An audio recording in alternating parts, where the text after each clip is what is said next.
Eu cumprimento a todos os irmãos e amigos na paz do Senhor. Eu quero deixar um texto da palavra de Deus que se encontra no Evangelho segundo escreveu o apóstolo João, capítulo 4 e versículo 20 da palavra de Deus, que nos diz assim: Nossos pais adoraram neste monte, e vós dizeis que em Jerusalém é o lugar onde se deve adorar. Disse-lhe Jesus: Mulher, crê-me que a hora vem, em que nem neste monte, nem em Jerusalém adorareis o Pai. Versículo 24. Deus é Espírito, me importa que os que o adorem em espírito e em verdade. Porque Deus procura os verdadeiros adoradores. Jesus, o Filho de Deus, o Alfa, o Ômega, o princípio e o fim, aquele que foi morto, mas reviveu ao terceiro dia. Ele aqui no seu ministério terreno, ele passou por Samaria por causa de uma mulher prostituta, desprezada pela sociedade, creio que rejeitada pelos familiares, mas amada por Deus, e que o olhar de misericórdia estava sobre a vida desta mulher. E não é diferente para com as nossas vidas. O Senhor, Ele nos ama, mesmo sabendo dos nossos pecados, das nossas fraquezas. E a palavra do Senhor nos diz que Ele foi, e esta mulher foi tirar água à tardezinha ou à tarde. E Jesus, os discípulos foram à cidade comprar comida, e Jesus ficou ali, porque ele sabia, ele tinha um encontro marcado com esta mulher, para trazer salvação para a vida desta mulher, perdão, libertação, restauração, esperança e paz. Mas agora ela começa a conversar com Jesus. Porque Jesus, ele sendo Deus, soberano, eterno, ele não faz acepção de pessoas. E ele ali sabia da necessidade da vida, conhecia a vida desta mulher, porque ele é onisciente, onipresente, onipotente, imutável. Ele é eterno. E ele sabia da vida de pecado desta mulher, de transgressão, mas ele queria salvar esta mulher, tirar esta mulher do jugo do pecado, do adultério, da fornicação, libertar esta mulher completamente e fazer dela um instrumento nesta terra. porque a palavra do Senhor diz que Ele é o Senhor que nos tirou do charque de lodo, do lamaçal de pecado e colocou um novo cântico em nossa boca. É o Senhor quem faz isto em nossas vidas. Talvez você esteja numa vida de adultério, fornicação, prostituição, alcoolismo, droga, no mundo do lesbianismo, homossexualismo e assim sucessivamente. Mas Jesus, Ele te ama e Ele quer marcar um encontro com você, comigo também. E quando nós encontramos a Jesus, ou somos encontrados por Jesus, achado, porque a palavra do Senhor diz que o Filho do Homem veio buscar aqueles que se haviam perdido. Quando Zaqueu, ali em Lucas 19, desejou ver Jesus, aquele homem publicano, cobrador de imposto, mas vivia numa vida breguessa de furto, de balança enganosa, de engano, mas ele teve um encontro com Jesus e este encontro mudou toda a sua vida, a sua família. E quando Jesus chegou ali e viu que Zaqueu estava observando, tinha subido naquele pé de árvore ali, porque ele era de pequena estatura, e Jesus disse: Zaqueu, desce depressa, porque hoje me convém pousar em tua casa. Porque Jesus, ele é maravilhoso, Deus forte, príncipe da paz e Pai da eternidade. E Zaqueu teve um encontro, ou foi encontrado por Jesus.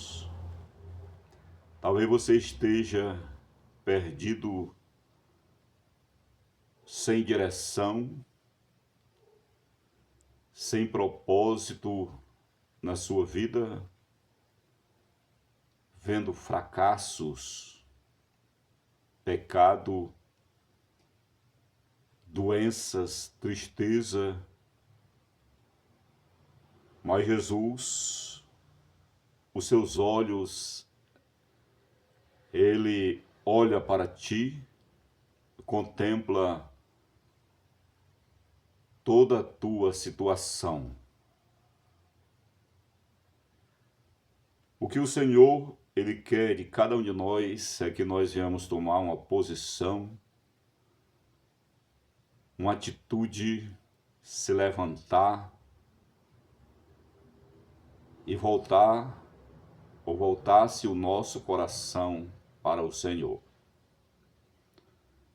E esta mulher, Jesus pediu água, que ela foi tirar água no poço ali de Jacó, que Jacó tinha feito, cavado. E a palavra do Senhor diz que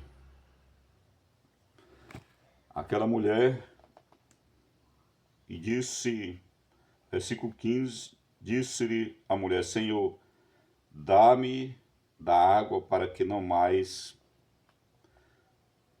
Versículo 11, disse-lhes a mulher: Senhor, tu não tens com que tirar, e o poço é fundo. Onde, pois, tens água viva? Após a mulher responder que os judeus não se davam ou não se comunicavam com os samaritanos, porque Jesus era judeu. E Jesus respondeu e disse para ela: se tu conheceres o dom de Deus e quem é o que te diz dá de beber, tu lhe pediria e ele te daria água viva. Versículo 9: disse, pois, a mulher samaritana: como, sendo tu judeu, me pede de beber a mim, que sou mulher samaritana? Porque os judeus não se comunicam com os samaritanos. E Jesus disse que daquela água que ela tirasse ali naquele poço, ela tornaria a ter sede. Ou em outras palavras, se ela continuasse naquela vida de transgressão às leis, os mandamentos, os estatutos de Deus, no adultério, na vida de engano, ela iria continuar no sofrimento, na perdição, sem esperança, sem paz nesta vida. Mas Jesus agora disse: mas da água que eu te der, nunca mais terá sede. Jesus, versículo 11, e disse a mulher: Senhor, tu não tens com que tirar, e o poço é fundo. Onde, pois, tem água viva? Jesus respondeu e disse: qualquer que beber desta água tornará a ter sede, mas aquele que beber da água que eu lhe der, nunca mais terá sede, porque a água que eu lhe der se fará nele uma fonte de água que salte ou jorre para a vida eterna. Esta água, ela traz vida eterna, ela jorra para a vida eterna, porque esta água que Jesus está falando aqui é a presença do Espírito Santo de Deus em nossas vidas.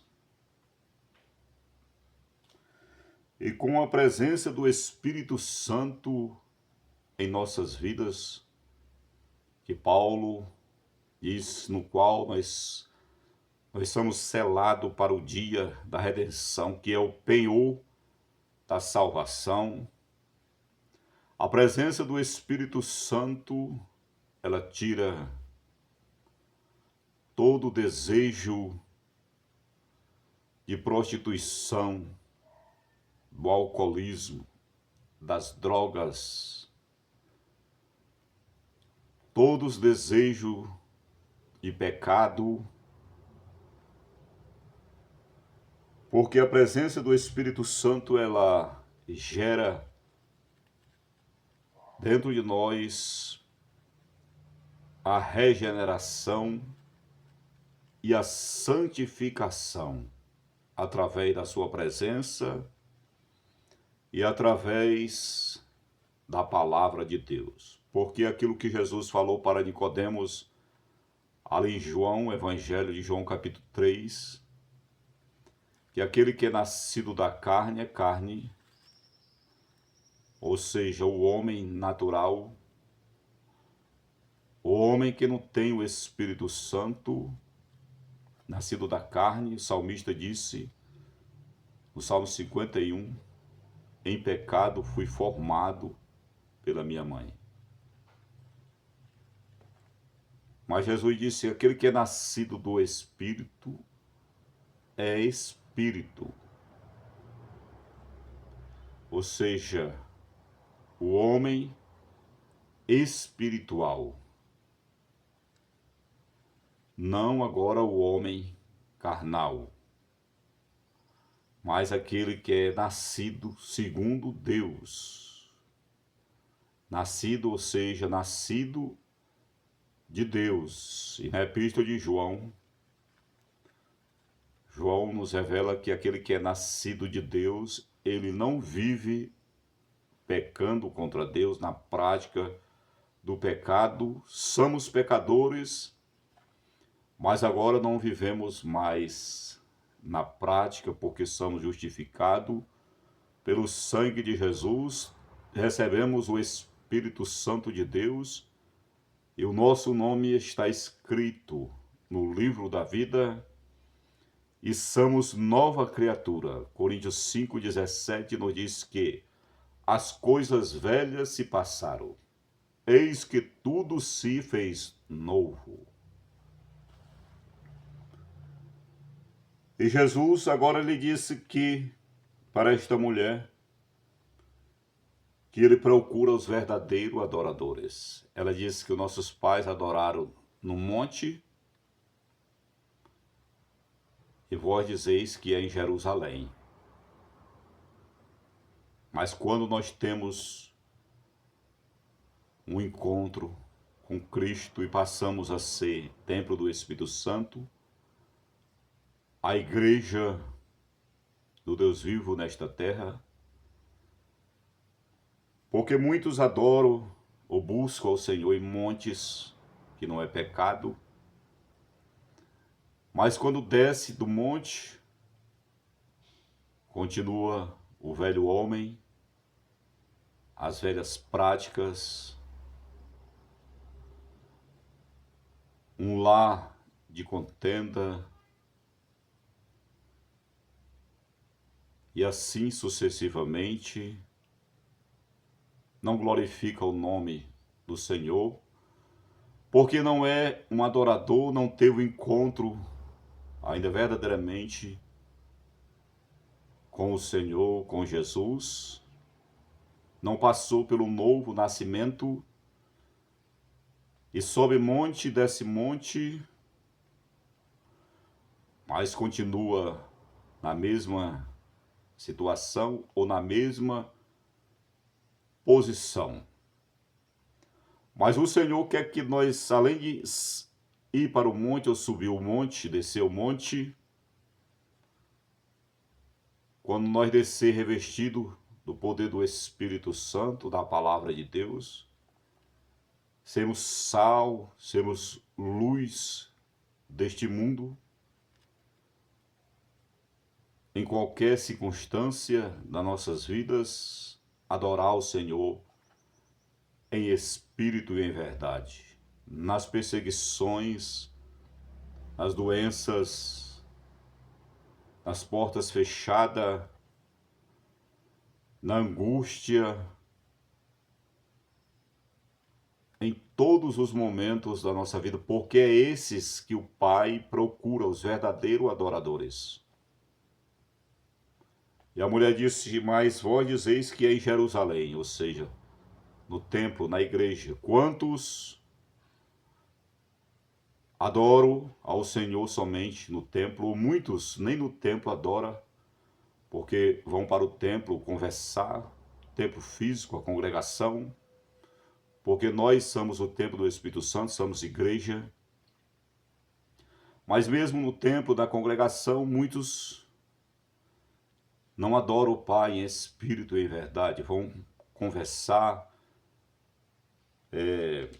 usar o celular, contar piada, falar da vida alheia, dentro da casa do Senhor, dentro do templo. Não são adoradores. Não adoram o Pai em espírito e em verdade.